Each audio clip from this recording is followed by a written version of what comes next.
Olá, gente, tudo bem com vocês? Espero que sim. O motivo deste momento com vocês agora é fazer uma breve revisão, uma síntese daquilo que provavelmente poderá cair na prova. As nossas provas de primeira VA, a Faculdade Raízes, começarão amanhã. Então, amanhã mesmo nós já teremos várias provas ali na faculdade.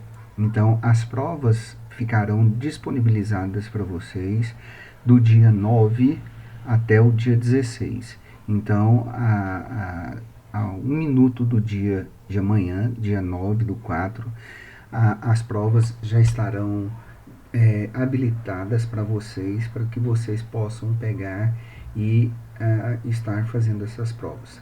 Terão até o dia 16 para fazer todas estas provas, tá bom? Então, já de antemão, como eu prometi para vocês, como nós conversamos na segunda-feira naquela live, eu vou retomar alguns conteúdos que provavelmente poderão cair na prova, tá? A prova nossa, ela terá 10 questões. As provas, o conteúdo dessas provas ela é igual para todos os alunos. São questões de múltipla escolha. A prova tá fácil, tá simples. Vocês receberão instruções para fazer essas provas. Eu acho que já deve ter recebido essas instruções. Mas mesmo assim gostaria de lembrá-los que vocês terão 120 minutos, ou seja, 2 horas para fazerem a prova. Então, no momento em que vocês começarem a fazer a prova, terão 2 horas, 120 minutos para fazer as provas. Então, tenho certeza daquilo que vocês irão responder na prova. Tem um período ainda para vocês estudarem a partir de amanhã. Dá para vocês fazerem tranquilamente uma prova, uma boa prova, ok? Ainda antes de nós conversarmos com vocês a respeito do conteúdo da nossa prova, eu gostaria de pedir para vocês que aqueles que não fizeram os trabalhos, que é do capítulo 1 e 2 do livro Fundamentos de Economia, este que está aqui no slide, a mostra para vocês, e que não me entregaram, deverão escanear no mínimo a cópia do documento e enviar lá no portal AVA para mim, tá? Então, lá no item atividades, materiais, vídeos que está lá para vocês, vocês deverão entrar e procurar lá um ícone que está escrito assim, envio de atividades. Basta vocês escanearem, tá? A foto, pelo menos a foto, tá? Do trabalho com o nome de vocês e me enviar em arquivo de PDF ou DOC. Não me mande outro arquivo, principalmente JPEG, tá? Pois é imagem, pois o sistema pesa e ele fica rodando e eu não recebo este material aqui. É muito importante que vocês façam isso, tá? E postem esse trabalho lá, pois ali já sai a nota automática para vocês, juntamente com a nota de primeira VA também, a partir do momento, lógico, que vocês fizerem a prova.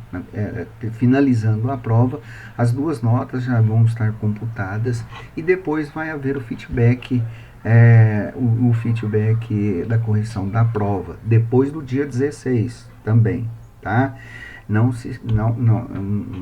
quer dizer que se você fizer a prova amanhã nós vamos fazer correção de prova com vocês, nada disso, tá? Então, só depois do dia 16, quando fechar o sistema, aí haverá correção de prova, as suas notas já estarão disponibilizadas, enfim, ok?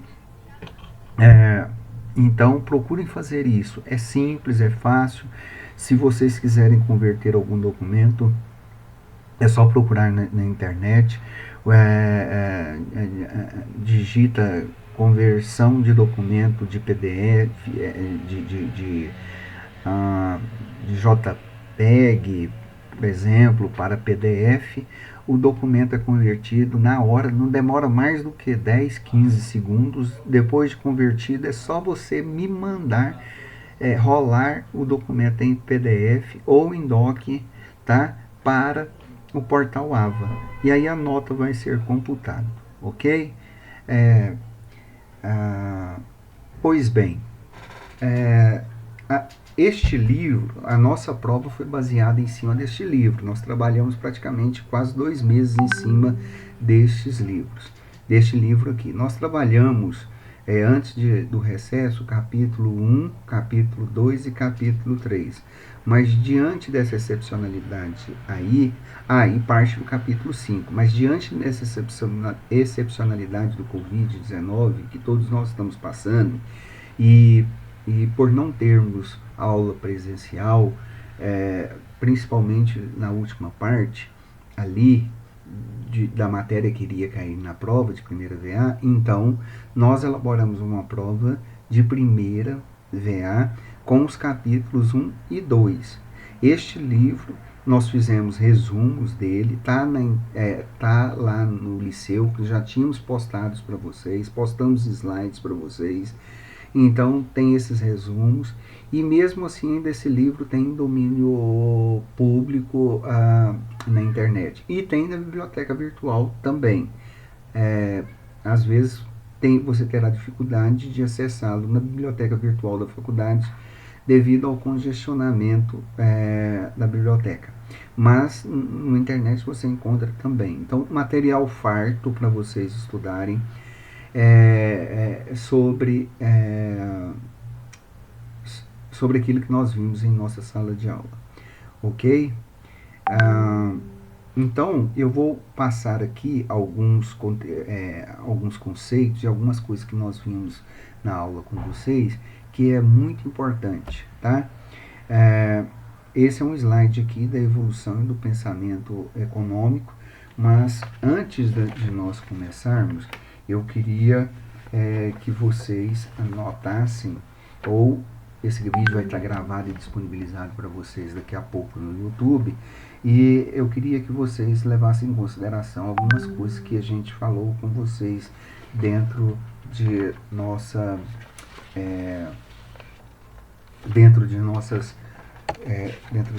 aulas.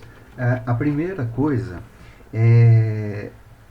eu gostaria que vocês estudassem e dessem uma analisada no conceito básico de economia. Nós começamos a discutir economia a partir da origem da palavra etimológica de economia, que significa oikonomos, que é uma palavra grega, e aí nós temos duas palavras, oikos e nomos, que significa regras da casa, regras da administração da casa. Então a economia surge lá nas primeiras relações humanas, mas são os gregos que começam a fazer uma discussão sobre economia a partir do prisma da administração da vida cotidiana, da vida caseira. Tá? Então ela passa a ter o significado inicialmente de regras da administração da casa. Logicamente este conceito ele foi trabalhado no decorrer dos séculos. A partir do século XVIII ele tem um conceito bem mais amplo, e este conceito que nós trabalhamos e que está neste livro aí a economia é uma ciência social que estuda como os indivíduos e sociedade decidem ou escolhem empregar os melhores recursos produtivos na produção de bens e serviços, de modo a distribuí-los sobre as várias pessoas, grupos a fim de satisfazer as necessidades humanas. Então, neste conceito é importante porque aí tem aquilo que nós vamos discutir com vocês, aquilo que nós já estamos discutindo com vocês durante o semestre. Como as pessoas decidem, escolhem a maneira de utilizar os melhores recursos, a ideia de distribuição desses recursos que são sempre escassos diante da necessidade ilimitada do ser humano, tá? Então, o objeto de estudo da economia, a partir deste conceito aqui, é que a economia é uma ciência que estuda como escolher, como decidir os melhores, tomar as decisões diante dos recursos escassos, limitados que nós temos em frente, diante das relações, diante das necessidades ilimitadas que nós temos no nosso dia a dia. Ok? Outra coisa que nós... uma coisa que é bom se frisar. O que seria uma necessidade humana? A necessidade humana nada mais é aquilo que é importante, aquilo que é importante para satisfazer a necessidade do próprio homem. A necessidade é adquirir alguma coisa, é ter posse de alguma coisa. E não se esqueçam, as limitadas humanas, elas são constantes e elas aumentam diariamente e elas crescem de maneira cotidiana. Essas necessidades, elas se tornam grandes e na medida em que vai aumentando a nossa renda. Ok? Outra coisa que nós discutimos com vocês como é que se pode satisfazer essas necessidades humanas. Aí entra a economia, e aí nós temos um grande problema. Nós temos aquilo que nessa economia nós chamamos de grandes problemas econômicos, que é uma maneira de cada pessoa ou indivíduo tentar solucionar esta realidade, tá? Por que isso? Porque os recursos são escassos e insuficientes para todas as pessoas. É um dilema, pois esses recursos escassos versus essas necessidades ilimitadas é o que norteará, é o que é a base da discussão dos economistas de uma maneira geral. É a base da nossa discussão, inclusive, dentro nas nossas aulas, né? Então, aí no livro mesmo, traz algumas perguntas. Como posso melhorar a qualidade de vida? Como pode-se melhorar também a qualidade de vida de uma nação que dispõe de poucos recursos? Que recursos são esses que limitam o desenvolvimento de uma nação e a necessidade do povo? Enfim, tá? Estudem isso daí, dão uma olhadinha nisso daí, ok?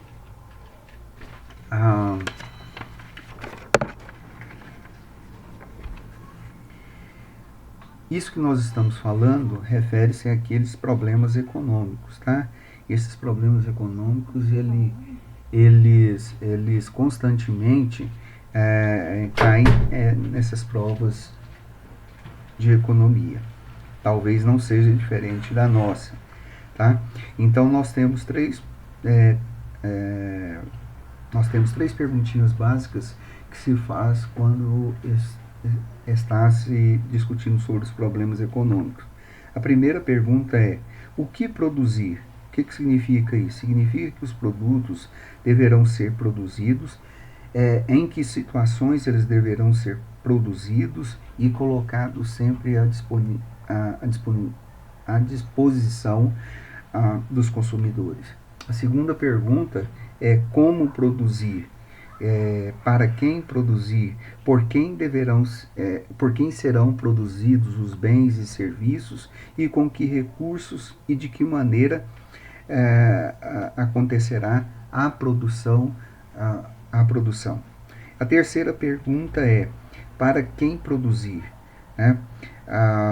E aqui é uma pergunta que está relacionada com termos quantitativos. a forma de produção, deve-se estabelecer o destino final dos produtos, ou seja, para quem deverá ser distribuída aquilo que foi produzido. Assim, quais, quanto, como e para que produzir não seriam problemas se os recursos utilizados fossem ilimitados. Mas como esses recursos são limitados diante das necessidades humanas, este se torna um grande problema. As economias, tanto individuais quanto a dos estados, devem procurar então solucionar estes problemas. Tá? Outra coisa importante que vocês devem estudar é aquele conceito de sistema econômico, né? O que vem a ser um sistema econômico? Nós trabalhamos com vocês esse conceito. De acordo com o autor deste livro, que vocês estão vendo na tela, sistema econômico é o conjunto de relações técnicas, básicas e institucionais que caracterizam a organização econômica de uma sociedade. Essas relações condicionam o sentimento geral das decisões fundamentais que tornam em todas as sociedades e os ramos predominantes. Tá? Então, o sistema econômico nada mais é do que um sistema de organização, de produção, de distribuição, consumo de todos os bens que as pessoas utilizam, buscando sempre uma melhoria de padrão de vida. Os sistemas econômicos, eles são divididos em dois sistemas principais, tá? Que nós trabalhamos com vocês em classe. É o sistema capitalista, ou chamado economia de mercado, que tem como característica principal no sistema capitalista a predominância da livre iniciativa e da propriedade privada dos meios de produção. E o segundo sistema é o sistema socialista, ou economia centralizada, ou economia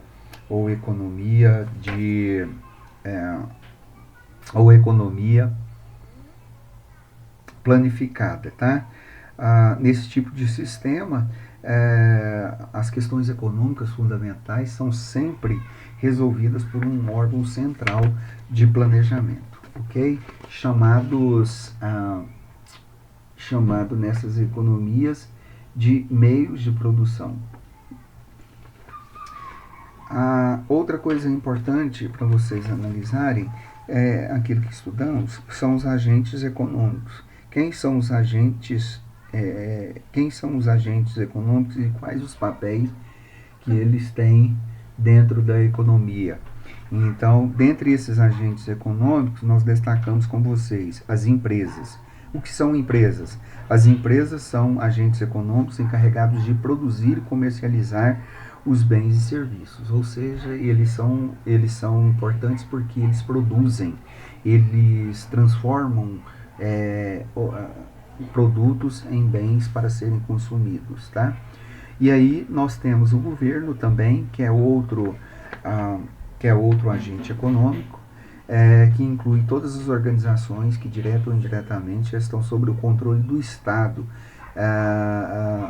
E aí o Estado ou o governo, ele desenvolve sempre políticas públicas econômicas, produzindo bens e serviços e etc. E ele tem um papel preponderante dentro da sociedade nesses dias. O outro são as famílias, né? As famílias incluem todos os indivíduos e unidades familiares da economia que, no papel de consumidores, adquirem os mais diversos tipos de bens e serviços, objetivando o atendimento da sociedade. Esses são os três principais agentes econômicos, ok?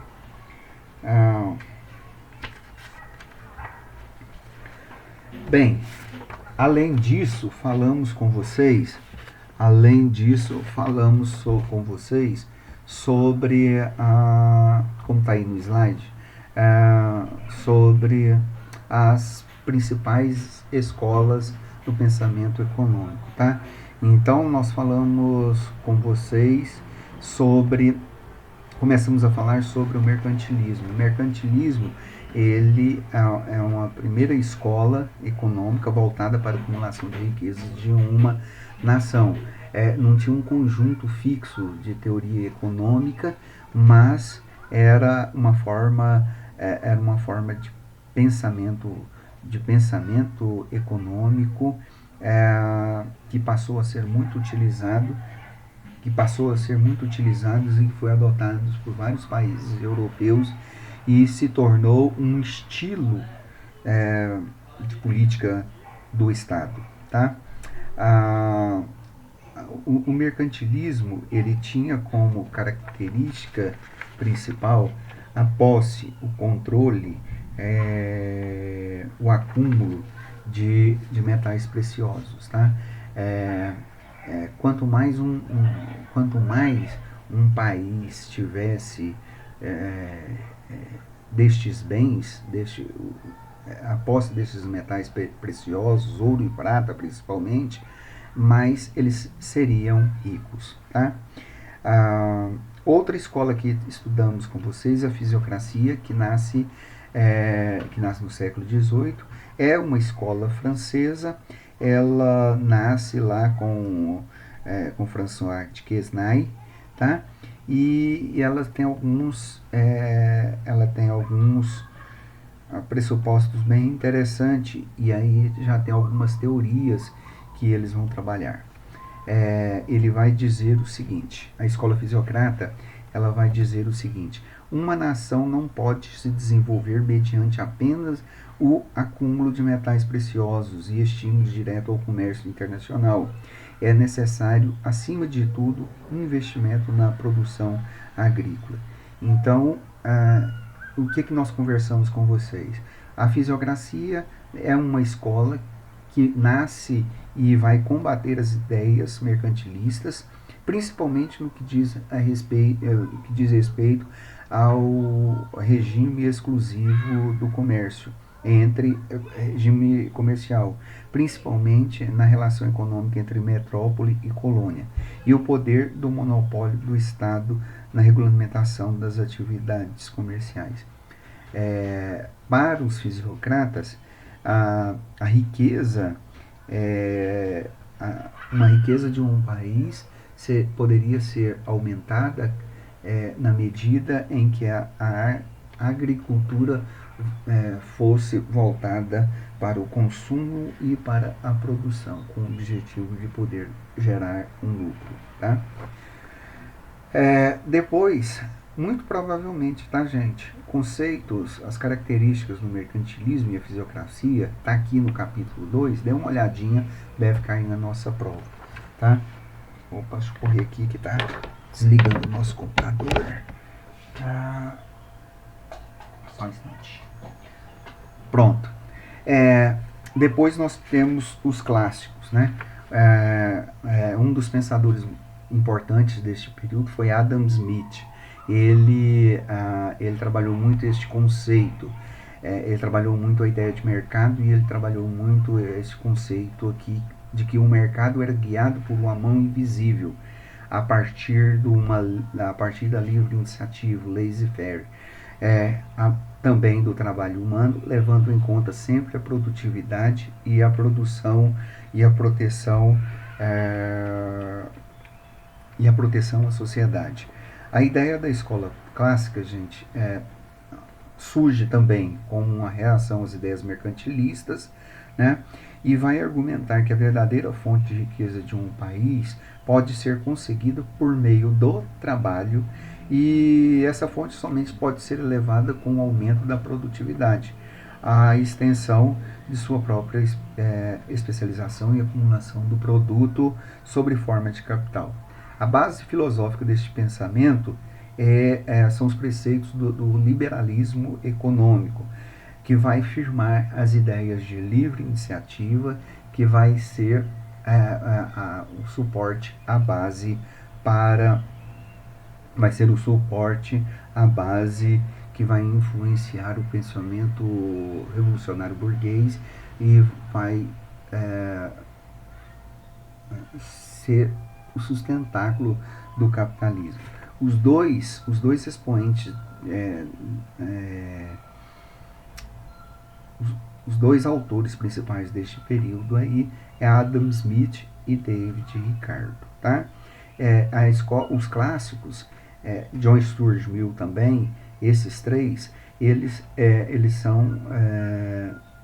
fazem parte da escola inglesa. David Ricardo é um autor muito interessante, não estudamos com vocês, mas ele trabalha essa ideia, ele trabalha este conceito que está aí no slide de vocês, que é todos os custos se reduzem a custos de trabalho, e mostra como a acumulação de capital acompanhada de aumentos populacionais provoca uma elevação da renda. E a partir daí ele vai desenvolver estudos sobre o comércio internacional, tá? E a teoria das vantagens comparativas, dando origem às correntes neoclássicas e marxistas. É um autor muito importante, pois esse enunciado acima diz respeito à teoria das vantagens comparativas, e a partir daí tanto capitalistas como socialistas vão trabalhar muito esta ideia aí, tá? Para Ricardo, ele dá muita ênfase na questão do valor, cuja única fonte original era identificada como o trabalho, tá? Para ele, a riqueza era constituída pelos valores de troca e não pela moeda em si, na medida em que esta é apenas um meio que permite a circulação de bens, tá? Para os clássicos e para ele especialmente, a ideia da produção é muito importante. A procura e o consumo ficaria sempre em segundo plano. Tá? Um outro autor muito importante é Jean-Baptiste Say. Ele cria ou populariza aquilo que fica conhecido como Lei de Say. Ele vai dizer que a oferta é que cria a sua própria procura, tá? O que ele queria dizer? Que a oferta deve, à medida que se produz muito e coloca este produto no mercado, as pessoas então irão consumir este produto. Então, a ideia básica de Say está relacionada com a ideia de produção, seguindo a mesma linha de raciocínio dos teóricos clássicos deste período, tá? Todos eles acreditavam que a economia deveria ser um sistema de liberdade econômica através de um mecanismo impessoal de controle do mercado. Este mecanismo impessoal era chamado por eles de mão invisível do mercado. É o laissez-faire, laissez-passer, que faria com que o mercado se autorregulamentasse, tá?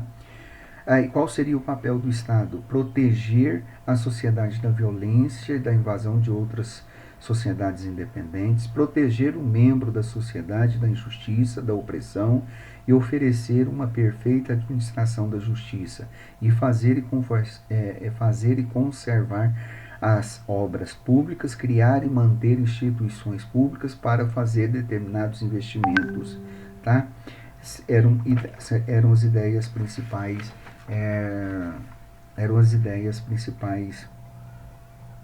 dos clássicos.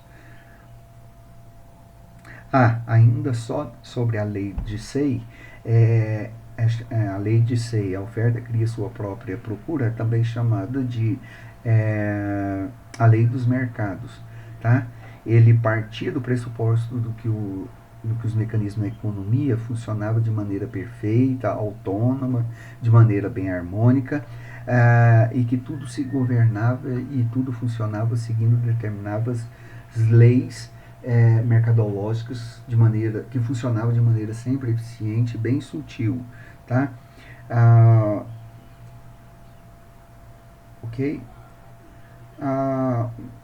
Nós não trabalhamos muito a escola marxista, como está aqui, tá? Mas nós trabalhamos a escola keynesiana e a teoria keynesiana. A teoria keynesiana é o autor do keynesianismo foi John Maynard Keynes. Maynard Keynes era um economista no início do século XIX, muito importante e influente. Ele escreveu um livro chamado Teoria Geral do Emprego, dos Juros e da Moeda, como vocês estão vendo aí. Ele, na época da Grande Depressão, na crise na Bolsa de Valores em 1929, ele vai afirmar que o problema da economia, da crise capitalista, era um problema temporário, e ele demonstrou neste livro aí que várias combinações políticas econômicas poderiam ser soluções para resolver o problema da recessão, né?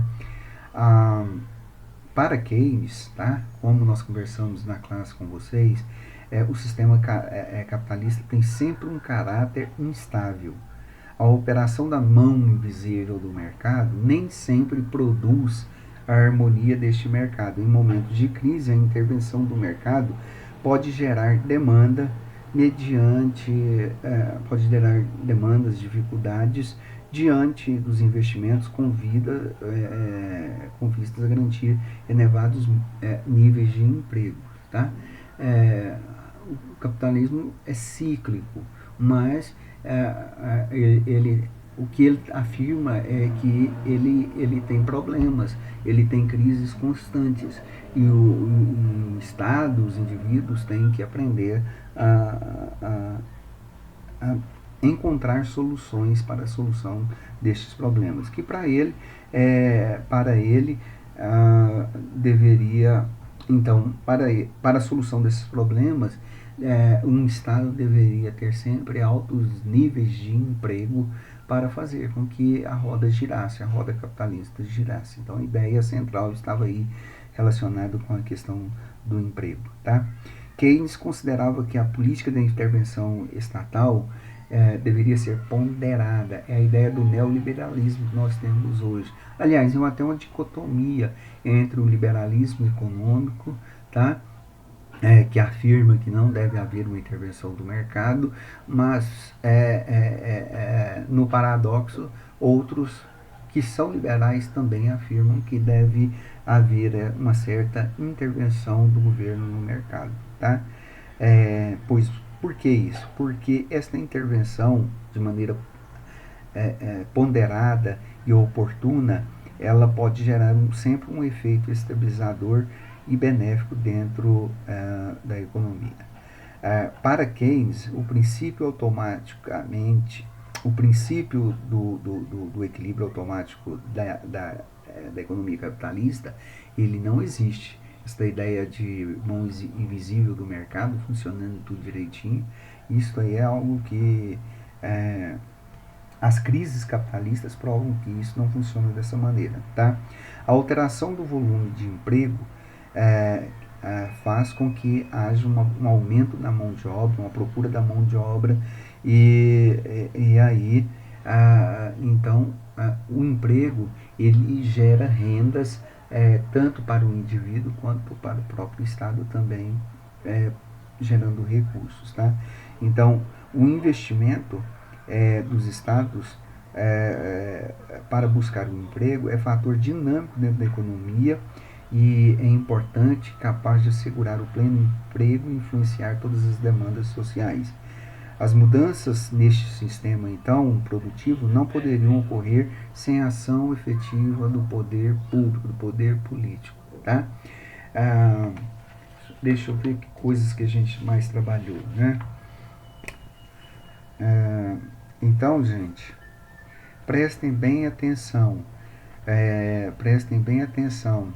deem uma olhadinha aí na crise econômica de 1929, em especial a queda da Bolsa de Valores nos Estados Unidos, né? Mesmo o capitalismo tendo a crise chegado ao seu ápice ali nos Estados Unidos em 1929, O próprio Estados Unidos ele consegue superar essas contradições e achar soluções para os problemas da recessão daquele período ali. Então, os Estados Unidos foram os grandes beneficiários, tá? Se é que nós podemos dizer assim, da Grande Depressão que aconteceu em 1929, tá? Ah, não deixem de estudar sobre isso daí, não deixem de estudar sobre os problemas econômicos. Dê uma olhadinha em Adam Smith, mercantilismo, fisiocracia, lei de Say, David Ricardo, tá? Então são esses autores aí. E estudando Keynes, tá? Vai ter algumas perguntas ali. E estudando Keynes tem-se a ideia de liberalismo e neoliberalismo, tá? Procura o conceito de neoliberalismo, tá? Hoje nós temos um país que é governado, que é muito influenciado pelas correntes neoliberais. E o que seria esse neoliberalismo? É o conjunto das ideias políticas e econômicas capitalistas que defendem a não participação do Estado na economia. Defendem a redução de juros, tá? Tanto para reduzir a própria dívida externa, como conseguir financiamentos internos com o objetivo de aumentar a liquidez e favorecer os investimentos na própria indústria nacional. Ok? Lembre-se, gente, de uma palavrinha mágica que hoje é muito utilizada e que nós falamos também. Uma das políticas públicas mais importantes hoje, na modernidade, é o Estado descobrir, tá? Buscar um desenvolvimento sustentável, tá? Analisem essa palavra, busquem aí, entendam o que vem a ser desenvolvimento sustentável. Em síntese, de maneira bem rápida, isso daí é o que vai cair nas provas, é o que vai cair dentro da prova nossa, tá? Dê uma passadinha aí, a prova está muito fácil, serão somente 10 questões e eu espero que vocês deem uma estudadinha aí. Não se desesperem, terão 5, 6 dias para fazer essas provas e boa sorte na prova e que Deus os abençoe. Amém? Ok, então até a próxima, tá bom?